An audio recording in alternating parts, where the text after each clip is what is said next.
Hello, and welcome to today's Embodied cooking class. Today we are going to be making veggie chili. Truly one of the greatest meals of all time, right? Right? I mean, chili generally, but I actually think veggie chili, top contender. So delicious, made from so many simple, actually usually like very inexpensive ingredients. So accessible, so tasty, so fun. You can make it your own. And really great place to experiment as well. Of course, there's like the white chilies, you've got your like green chilies, you've got all different kinds of meats that you can use. There's all the different flavor profiles. Of course, amazing when you can really get dried chilies and soak them and then blitz them and use that for the base. I mean, incredible. All of those things are good. Today, we are truly making a simple veggie chili out of your sort of basics that you have around: carrot, celery, onion, bell pepper. I'm going to use canned tomatoes, canned beans. Of course, you could be doing fresh, or you could be doing cooked from dried, up to you. I also add cauliflower because I think it's delicious, adds so much bulk and flavor. Chili also is so amazing. You can freeze it or just have it in the fridge for a few days. You can use it a few different ways. It makes an amazing leftover.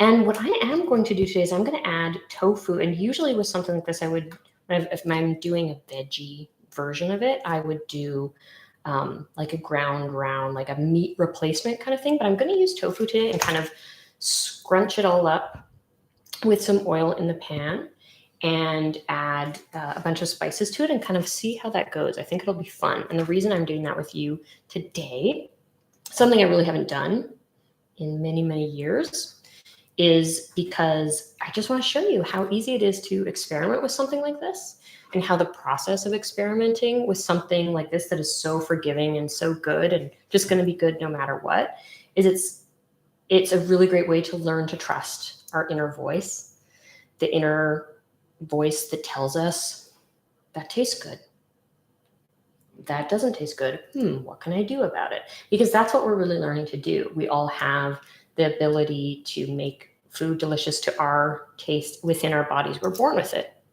You know, a child knows how to taste something and tell if it's too salty and tell if it's all of these things. We know how to do this, but we've sort of lost touch with it a little bit. And this is a great way that we can build on that skill. So we're going to be doing that today. Before we start, we're going to do a breathing exercise. And today I want to do a little bit more of an advanced one with you. We're going to do 3 breaths, this beautiful breath called Viloma. And that is going to be showing us the full expansion of our lungs. And so what we do with this breath is we first breathe into the bottom sort of portion of our lungs. We pause. Then we breathe into the middle section of our lungs. We pause. And then finally we breathe up into the final top part of our lungs. We pause. And then we breathe out like that. And then what I want you to just sort of notice, just do the exercise and just notice what it feels like at each level, and allow your body, your chest, your torso to expand as your lungs expand in each area. Just follow what naturally the posture sort of shows you what to do. Okay, so we're going to start. Breathe into the bottom of your lungs. Pause. Middle. Pause. Top. Pause. And release.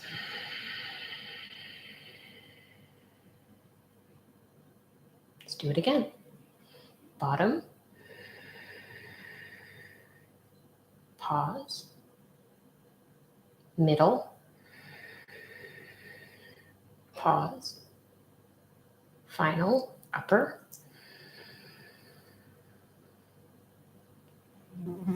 Pause. And release. Last one. Breathe in, just to the bottom chamber of your lung.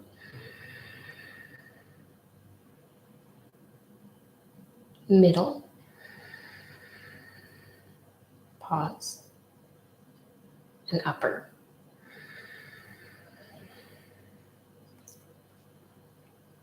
And release.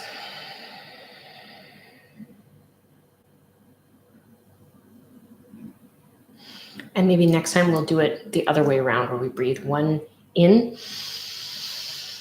smoothly all the way up to the top, and then we go on the other side, we release the top, the middle, and the bottom. Or you could try that at home.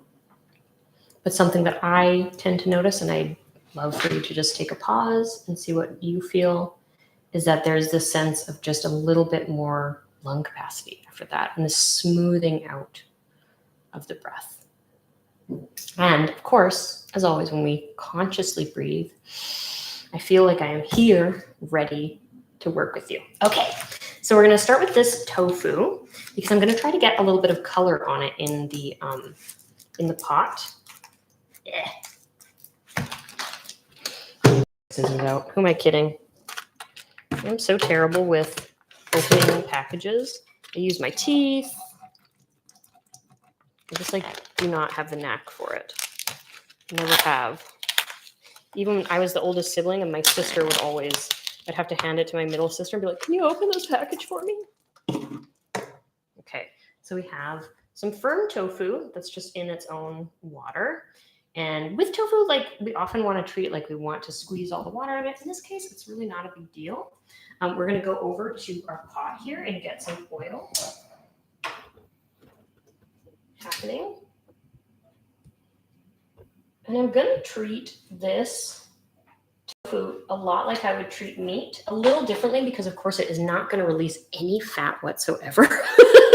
So we'll have to be careful that I've added quite a lot of oil in there. And I'm going to sort of scrunch this up, but I'm going to add a bunch of spices into the pot with this as it's cooking. We're going to get some brown, and the spices are all going to kind of mingle with the fat. And I'm hopeful that it could be quite lovely. And we'll add all the rest of our stuff in. So this is quite fun because it's squishy in the middle.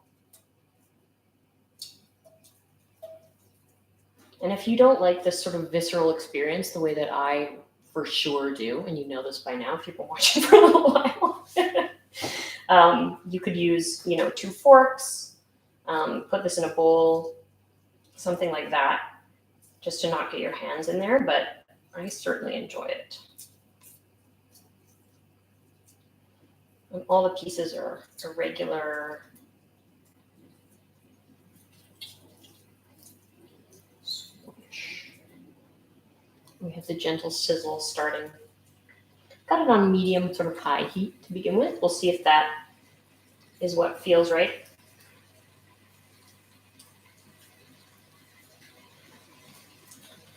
Something so beautiful about that, though. It's just these little tiny bubbles and then the mounting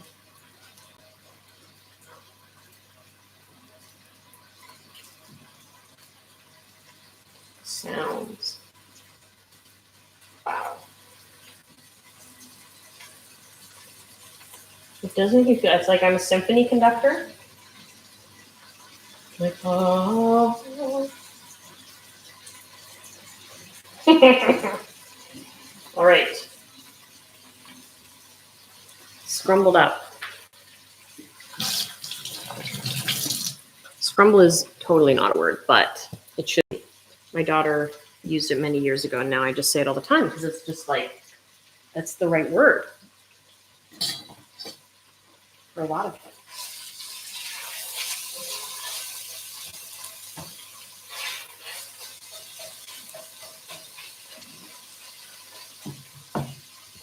I'm going to add just a bit more oil to be safe.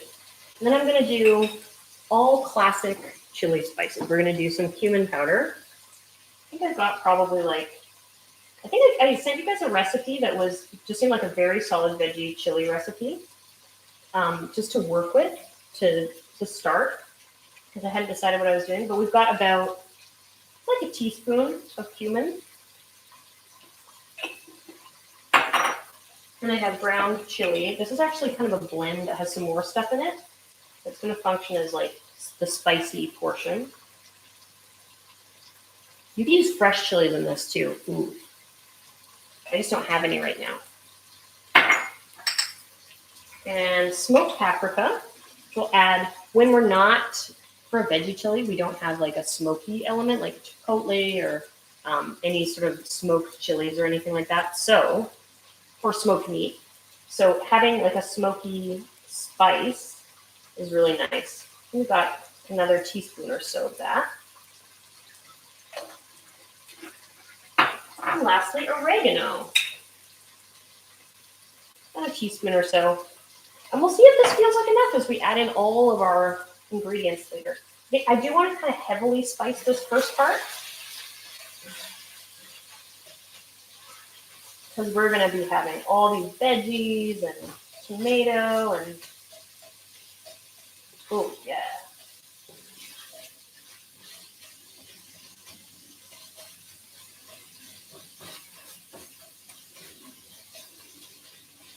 It's really looking nice. Okay, I'm just gonna turn this down a bit while I come over here to prepare some veggies. I'm excited. I truly think it's funny. I really like eating chili, but I think I like making it even more. I don't know why that is. There really are certain soups, stews, chilies that are just so satisfying to make for me. And I feel honestly like a bit of a broken record about this because I think I say it all the time, but it feels so much like making a potion. Just so much like magic. And I really just cannot get enough of that in my life in general.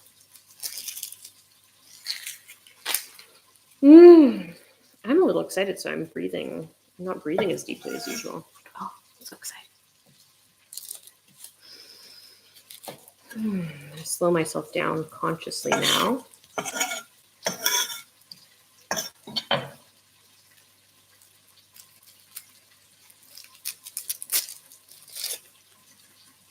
Not that there's anything wrong with being excited. Hello, one of the most wonderful feelings there is. It's just that at this moment, I am going to choose. It's cool that you can choose how you feel, basically. And at this moment, while I love to be excited, I'm going to work with that excitement and just regulate it a bit, taking some deeper conscious breaths so I don't let my excitement get so much that I miss something. And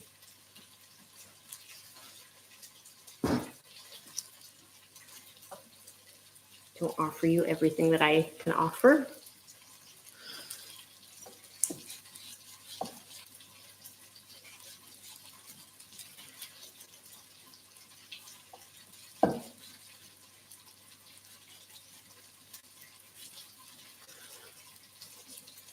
I'm going to check on it. Yeah.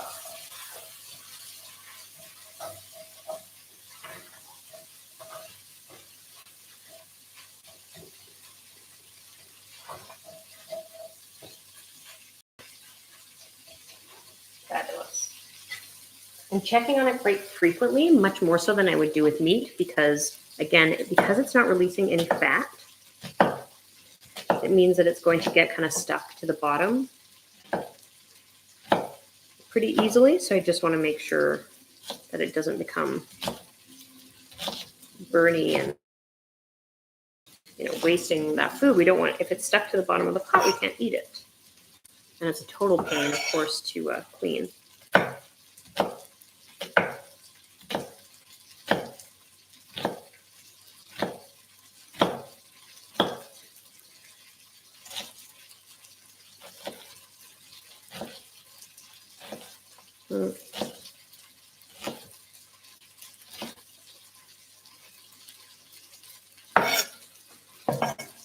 Right, onion. I'm just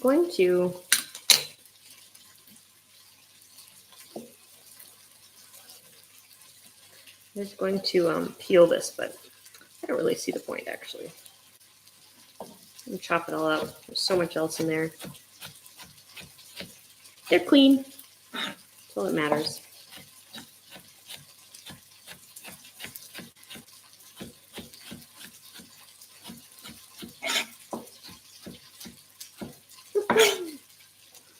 Purple and orange.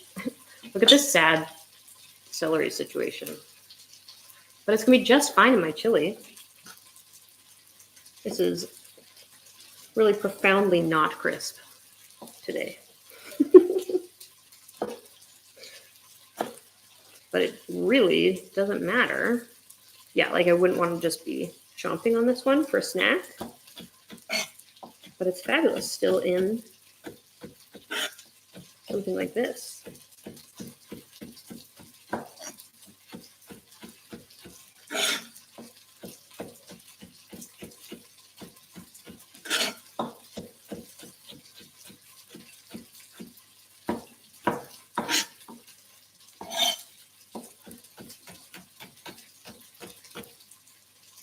Okay. I'm hearing some sounds.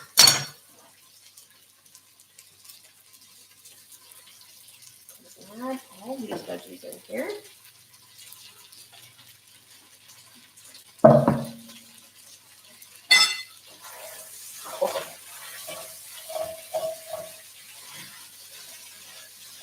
Now, I don't want to move the camera over quite yet to show you everything because I'm going to still be doing stuff over here, but I want to just see what this looks like for now. So you can see the tofu is sort of getting a little brown, and it's got all the spices on it and everything.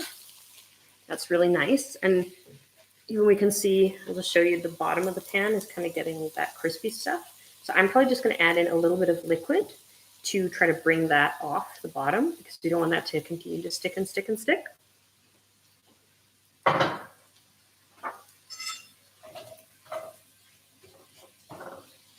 Just something I'm noticing here. Get a little water.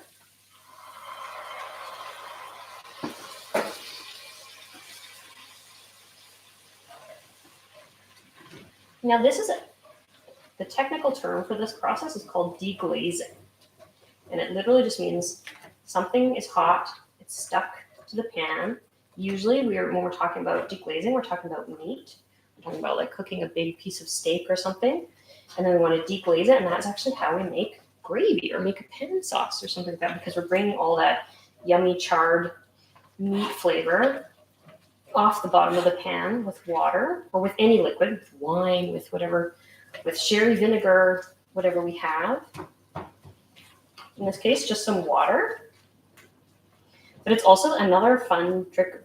Deglazing is basically a really great way to pre-clean your stuff. Like if you have a pan and it's like, oh my gosh, look at all the gunk that's stuck in it. Actually turn it up on high, put water into it, and the process will just bring all that gunk off because of the heat from the pan. And then you'll have a way easier time cleaning it after. And yeah, this has worked so beautifully. Here, I'll just show you quickly again. Where did I look? How this looks now. So we have, whoop, I don't have it over here, but you can see this area was like, had so much stuff in it, and now it does not. Because we deglazed it.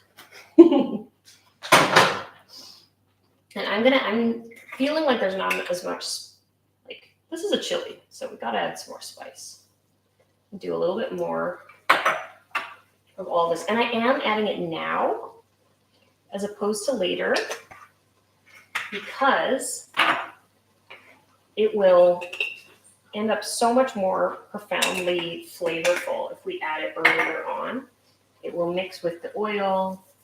It will be infused into the vegetables so much more than this sort of, and the funny thing about spices is they actually, dried spices, they taste better when they've been cooked. Like, you know, we wouldn't be super excited to just go, let's see what this tastes like. And that's basically what you're doing when you add them in just at the end. You're only going to have that kind of flavor. Whereas when you've actually allowed it to cook with everything, it has a much more mellow flavor. I'm actually going to add a tiny bit of cinnamon to this too. That is something that I like to do sometimes with my chilies. Just a bit. Probably forget I even added it later. Oh, we're going to do salt. Sheesh, I haven't done any salt yet. The other thing, of course, is with salt. All these spices, all this wonderful flavor that we're adding, if we didn't add salt, we wouldn't be able to taste it. Isn't that wild? What a powerhouse salt is, that it has that ability. We put all that good stuff in there. We should be able to taste it, and we barely can. Pretty incredible. Oh, that is a good sound. Oh my goodness. I love chopping bell peppers. It's like a little treasure. It's got this little cavern inside.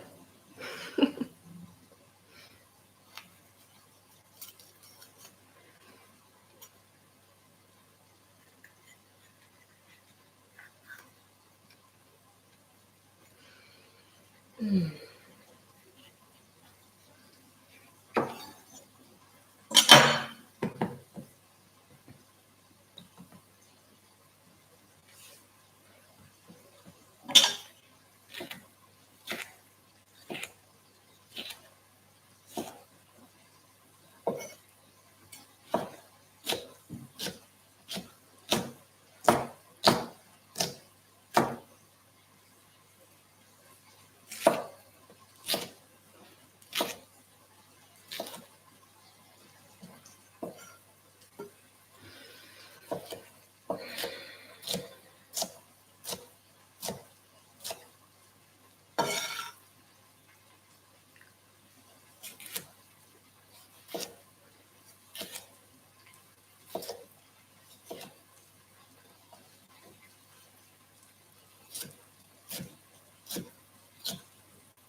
Mm.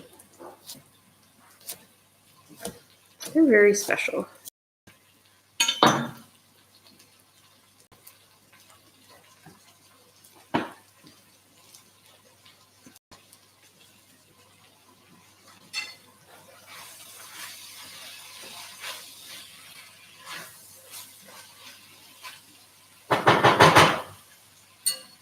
Oh, yeah.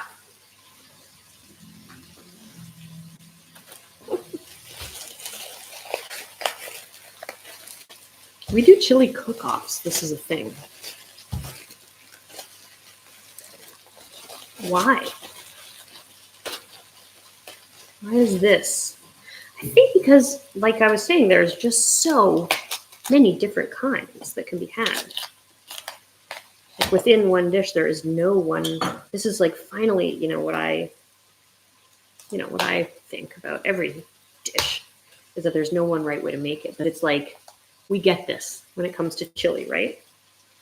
Like we accept this is the truth. That there are so many wonderful ways to have a chili. And of course, we all have our own opinions, which is so fun to have a strong opinion about something. Go, it's not a chili if it has beans in it, or whatever is your thing that you feel so strongly about. I think it's very fun.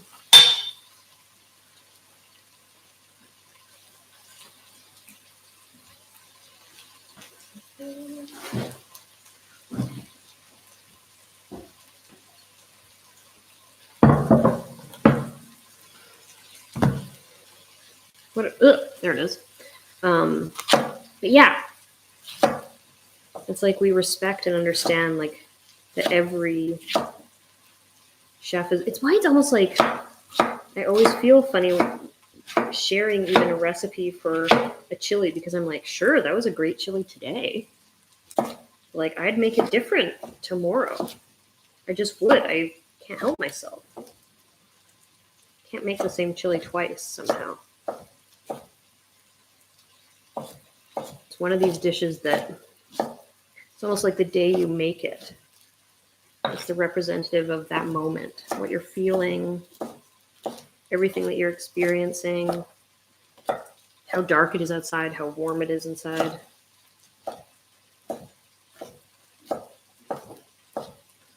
How wilty was your celery?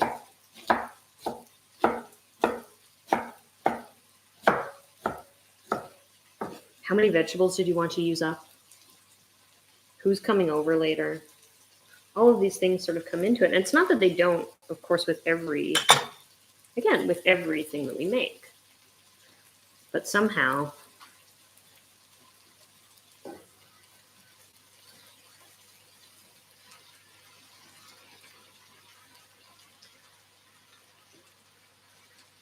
chili is a place where we allow ourselves to do this.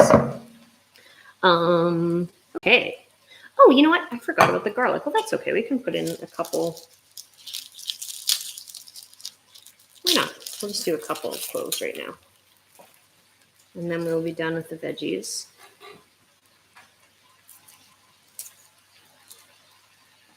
Chili was also something like when I was in college, it was something that my friends and I would just get together and make. And we would so often want to cook together, but we'd, you know, we would always wait till like, I don't know, a little too late in the evening. And then we'd all sort of be like, oh yeah, we'll figure it out. And someone's going to look up a recipe and someone's going to try to make a grocery list, and would take ages for that to happen. And then we'd all be sort of hungry. And we discovered that the meal that we wanted to make took like an hour and a half. And it was always a bit of an, like it was always fun because we were all together and I loved it, but everyone would get hangry. And it was always a bit of a mess. Whereas when we were just like, let's just make chili, we'd almost always just kind of know what we needed. We'd have a bunch of it already, although, of course, we were college students, so we did not have much in the house ever. But it was fun. I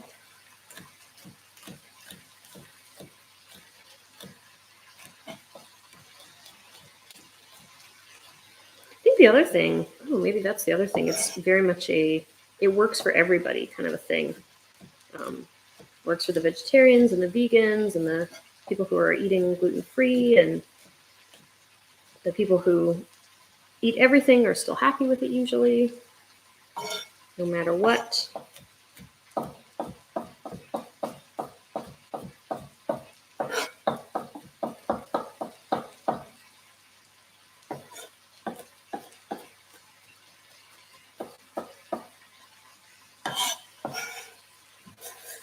Okay. Blah! Garlic. Fantastic. Okay.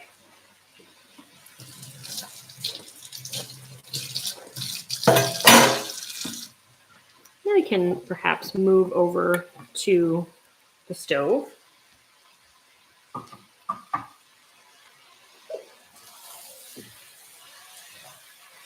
Okay.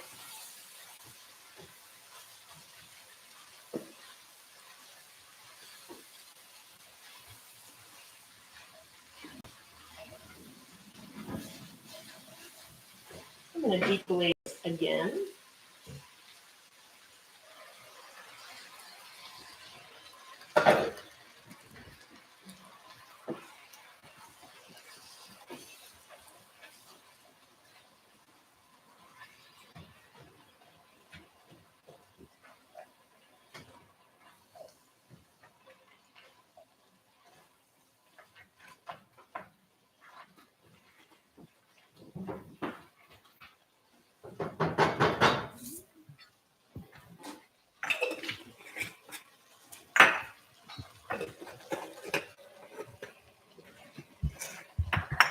Do a little more salt.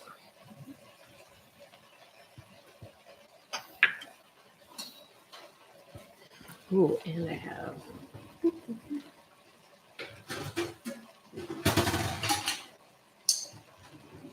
I need a spoon to taste some of this. See what our spice situation is like. Okay.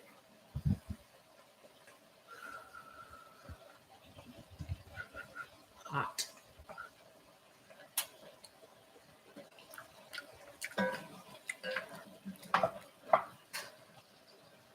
Okay, needs more salt.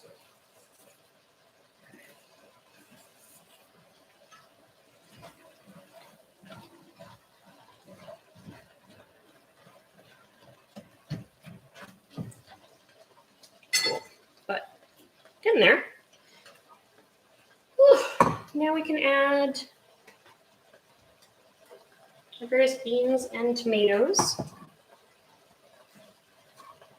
And we're just going to let this guy cook until the vegetables are tender. You could let this cook for ages. And certainly when we're working with meat, we usually want to let a chili cook a long time. But with veggies, I don't think it's as necessary.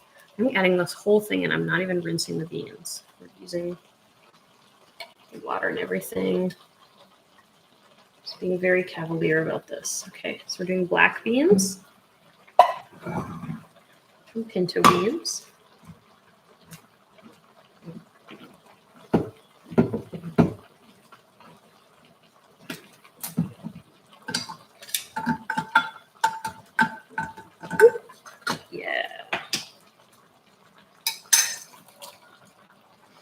And I believe the original recipe does not have tofu. It's just beans, which is great.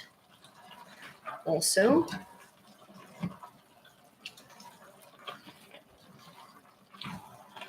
oh yeah, look at all these colors. Oh, cans everywhere. We have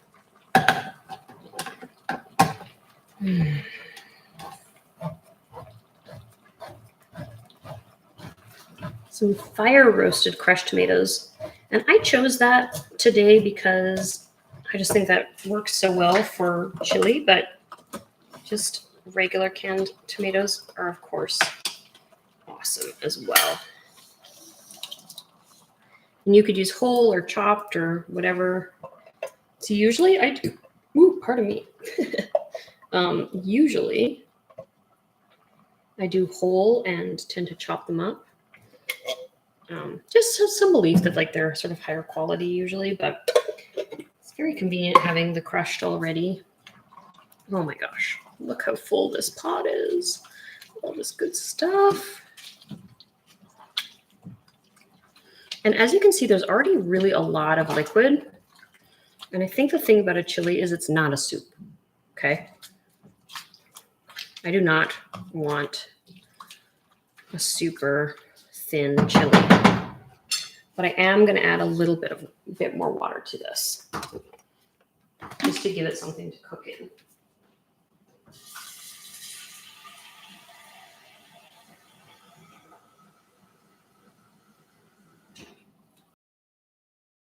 Of course, I believe the recipe calls for like a beer as well. Used coffee before is really, really good. I have a recipe in Good and Cheap, I believe, that uses coffee, which I think is so good. Like those coffee, chocolate, cinnamon, those types of things in chili with like a dark meat with black beans, everything. Oh, really good too. Yeah, look at all of this. We are going to add a little more salt at this point because I've added so much liquid. And this is a huge pot. You know, it looks like I'm probably adding a lot, but I didn't have much in this. I would guess I'm at like 1.5 teaspoons total at this point. And now we're done. I mean, we're not done, but we're done the doing stuff part. Now it's the waiting part, which of course is lovely. I'm just going to get these cans out of the way quickly.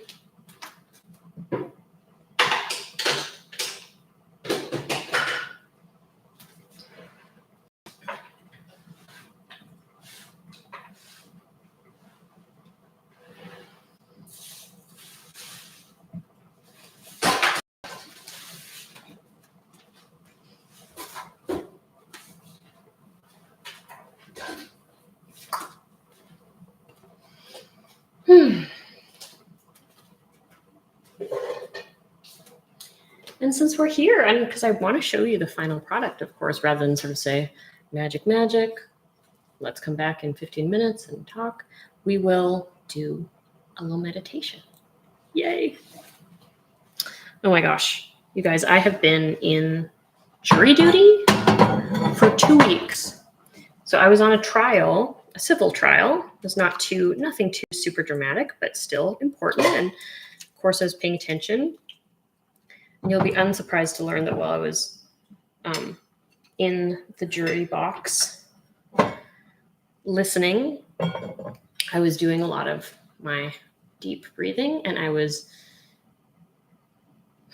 whether or not I was actually meditating would be sort of up to I felt like I was meditating, but I was also meditating on the trial. I was really deeply trying to pay attention, and I was using my breath to regulate myself, because it's actually really hard to pay attention for that amount of time to this information that's so new, is not stuff that I'm really used to, that any of us in the room are really used to. It's important. It's also a little boring,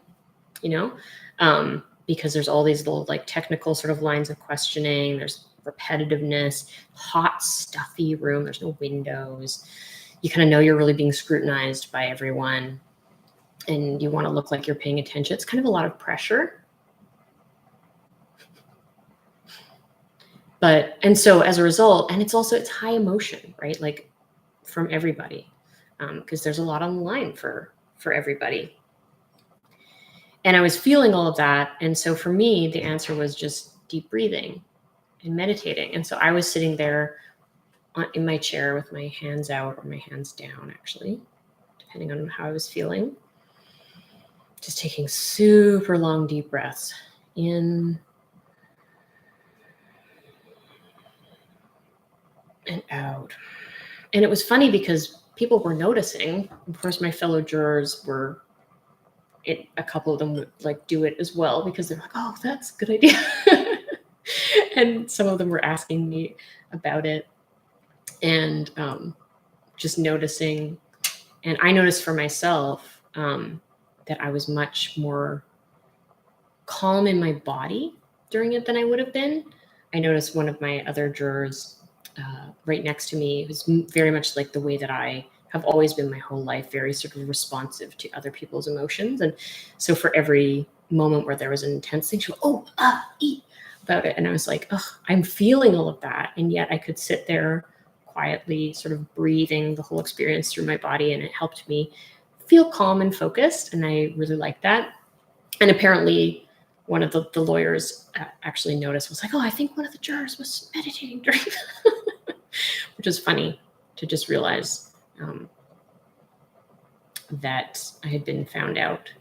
But the truth is, meditating anyway, in my experience, is it helps you do a better job. I really feel like I was able to pay more attention and be more present for the whole thing, because I was making that choice. So let's do a little meditation now by the stove in the heat. Very warm in my apartment right now, and then this is also creating this extra warmth. So I am feeling it, appreciating it. So wherever you are, if you're sitting or standing, just feel whatever body parts are on the ground. Feel that. For me, it's my heels, the balls of my feet, my toes. I'm pressing them down into the earth. And I'm noticing that makes me want to stand in this very special way. I can feel the push all up through my legs, to my knees, to my thighs and hips. All the way up. It makes me want to stand up straighter.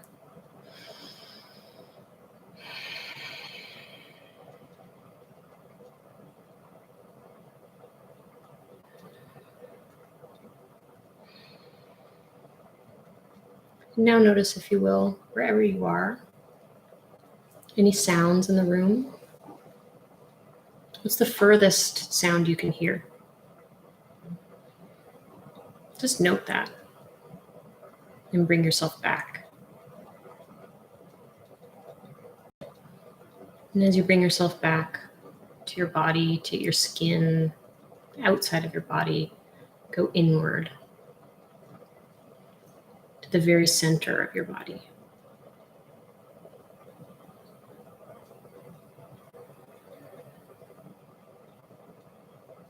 And just notice the comfort that's there.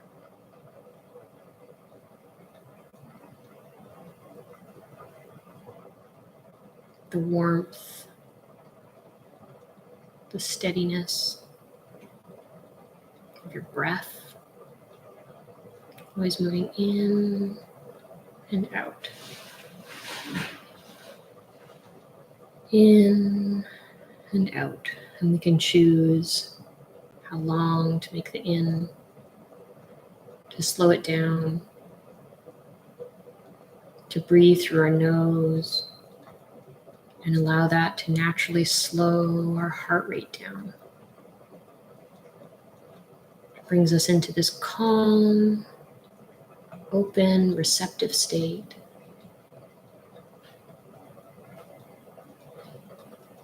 We can appreciate the simplest things like the warmth on my forearm.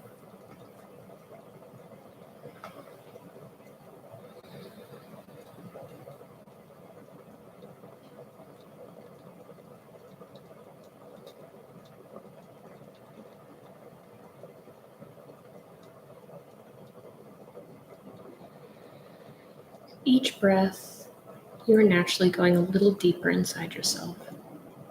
You don't have to try, it's just happening.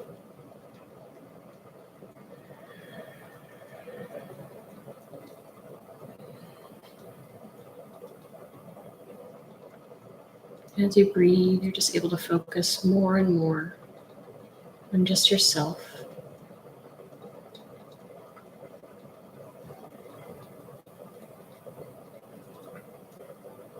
There are always thoughts buzzing around, stories. What am I going to do later? Maybe there's worries or fears. That is all exactly as it should be. They're supposed to be there. And with every breath in, out, we can interrupt them and bring ourselves back to this reality, our bodies, the goodness that's there, the lightness that's there.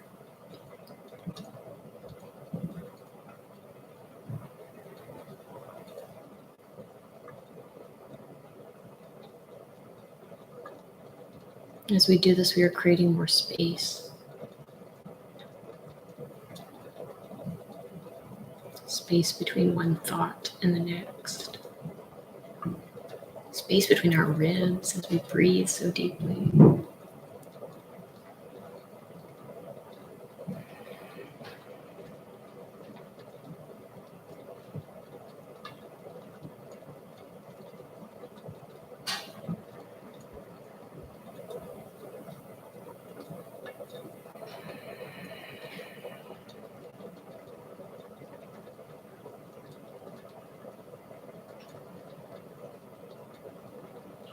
Try to feel the breath in every part of your body. It's okay if it's not possible, if you don't. It just means you have some congestion, and that's normal. Everyone has it. You can notice we follow the path of the breath. Where does it lead us? You notice that there is this downward moving energy of the breath as we breathe in and out. And there's this upward moving energy as we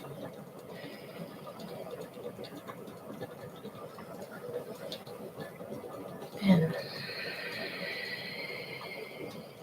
It's almost this great movement.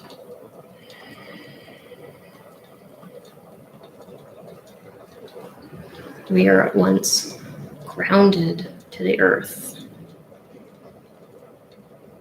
absolutely rooted, and able to float and feel lightness. And sort of sway in the wind. Be flexible within that groundedness.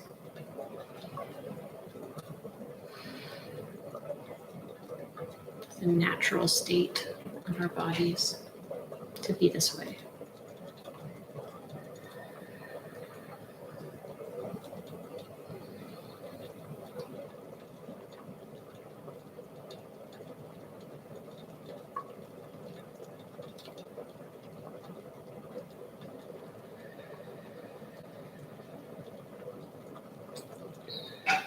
Just breathe here for 2 or 3 more minutes. Just experiencing it.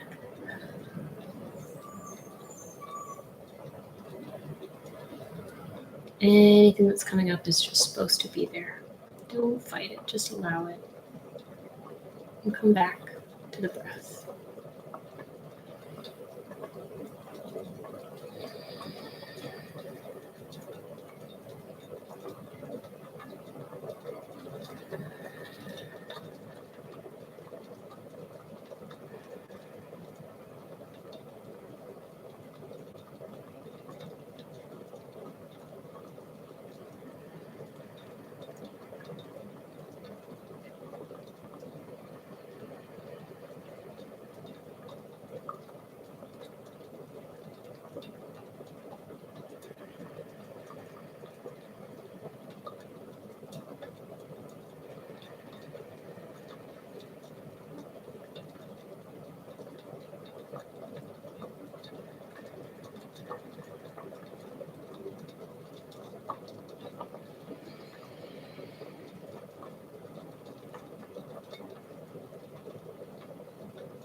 And for 1 minute, just bring your gaze up to that space just there in front of you, eyes closed.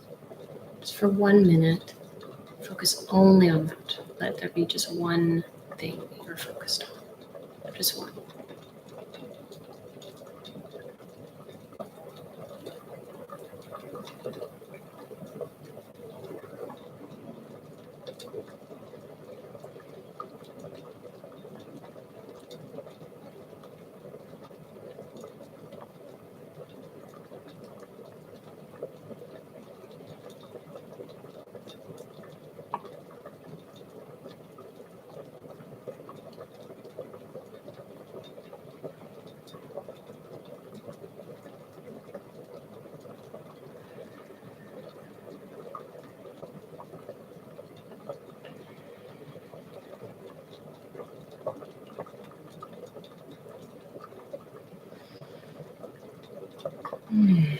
As you're ready, just gently open your eyes.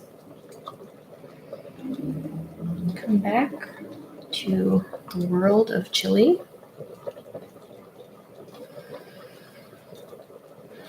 Just take a moment to notice how you feel. This is not a step we want to skip.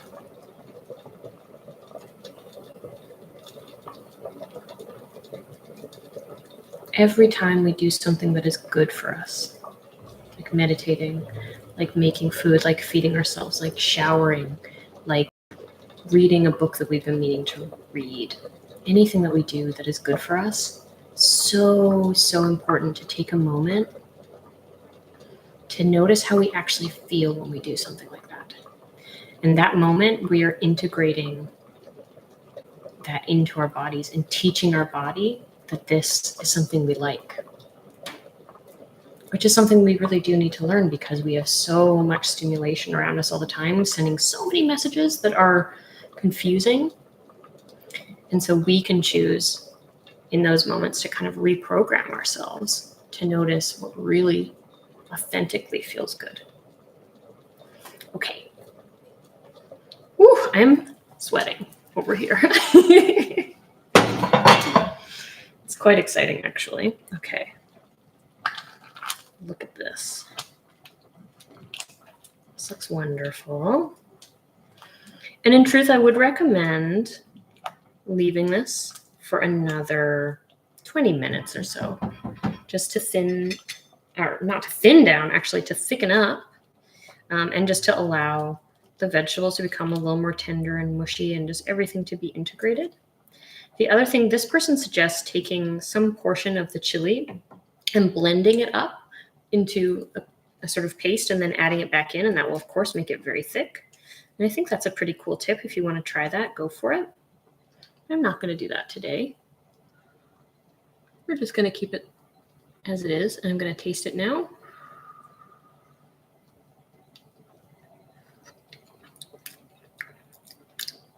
It's really pretty good. I do think it needs another 20 minutes. And so I wouldn't serve it quite yet, but we are just going to say goodbye for today. Because much as I could for sure meditate with you guys for another 20 minutes, would love to. I'm going to try to keep these to around an hour. So this is it for today. I hope that this was a fun experience for you. And please let me know if you have any suggestions or requests for meals that you would like me to show you, or any information that you're interested in around mindfulness, meditation, yoga, food, all of the self-care, any of these kinds of things. Learn about setting boundaries, anything. Let me know and we'll integrate it into another future class. Okay, thank you so much. Bye. Great.